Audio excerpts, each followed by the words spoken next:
For months they talked like girl to girl. They talked to each other even before exchanging pictures. She said, "She has been very nice to me. We understood each other well." With a well-thought-out plan, he made her trust him to the end. He even helped her with her lessons. They discussed something together. He said, "I have studied," or "I am studying." So they were preparing for the lessons. I also know that. Then that girl, supposedly the girl, said that she has a boyfriend. They were talking to each other. I know a little bit about it. How can I say it? He managed to gain her trust. She did not understand in any way that that person is not a girl, but a guy. For example, she said she had a fight with her boyfriend. He said such things. He asked about the color of the underwear. She also sent a picture. This is the story of that picture. She had a very nice underwear. She got it as a gift and she wanted to show it off, and she took a picture wearing it and sent it, but only the upper part, showing her face, showed more of her face than the lower part of her body. Then that girl immediately changed, became a guy. They started talking on the phone, and this person started threatening, saying, "Send me money, I will tell you the card details, someone will come and take money from you." As far as I know, she even sent money once, then feeling that it was going too far. She even wanted to commit suicide because he was afraid to tell anyone. I felt that she was terribly sad for more than 2 weeks. She was going out frequently. She was almost never at home. When I asked where she was going, she said, "I'm going out with girls." She went to the roof. In our courtyard, there is a 9-story high-rise building, and she sat there for hours and wanted to jump from there. She says this herself. Then she came, crying, and told me that something like this had happened. "I don't want to be disgraced," she said. He said, "I will tell everyone that you have such pictures." I don't know how many days he made her cry and kept her in fear. Probably a lot, because she had already reached the peak and she understood that they would do something. Because her profile was hacked, they couldn't hack all the profiles. She gave him the password of Odnoklasniki profile, and the rest were connected with each other. Well, our parents didn't have Odnoklasniki profiles. She thought that if she gives the password, no one will know about it. But they hacked Instagram and Facebook profiles via Odnoklasniki and texted our mom on Facebook. "I can text everyone from your profile, post those pictures, change the password, and you won't be able to enter and delete them. Everyone will see you. You will be disgraced if you don't do what I say." One day she came crying and said, "I have done such and such things, and now they are threatening to tell our parents about that." Our parents also have a terribly bad temper. If they knew something had happened, they would definitely throw her from the 4th floor. I even talked to that guy, told him to stay away. I asked him to stay away, told him that she had made a mistake, asked him to leave us alone. Nothing changed, to be honest. He said one thing, and then the other. Then he started not answering the calls.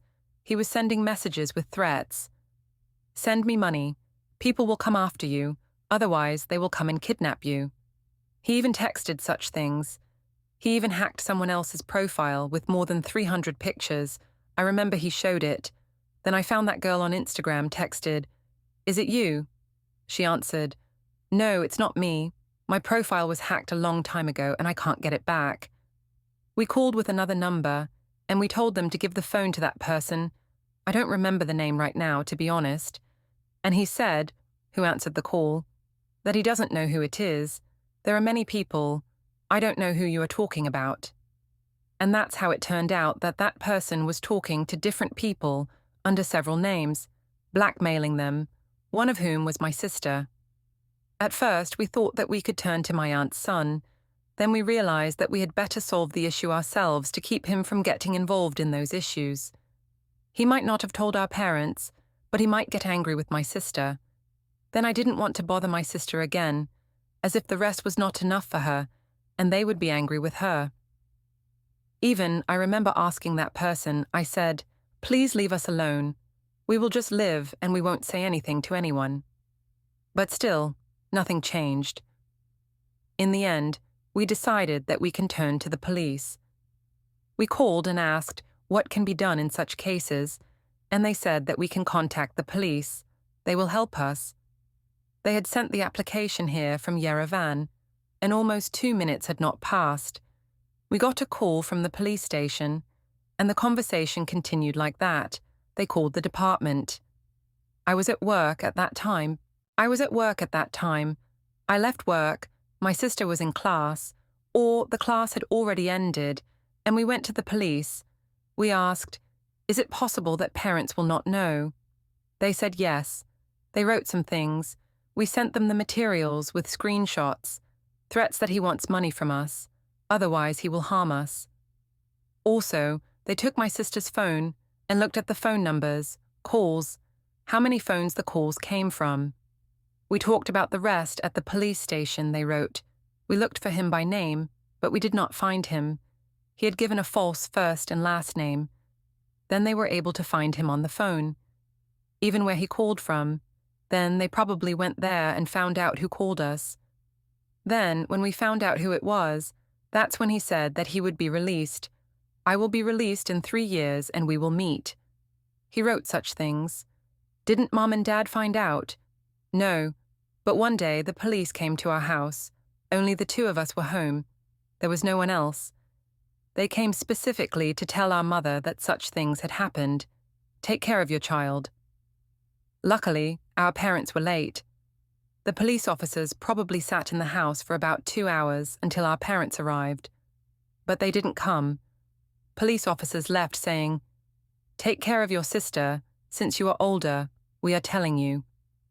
I was an adult then, but my sister was not. To tell the truth, we both sat frozen. We were waiting for them to come, but they called and said something happened. I don't remember what had already happened. They turned around halfway and went back, but they knew they would make it home. We even called in the presence of the police officers, asked where they are, and our parents said that they are coming. We are anxiously waiting for our parents to come and the police to tell them everything.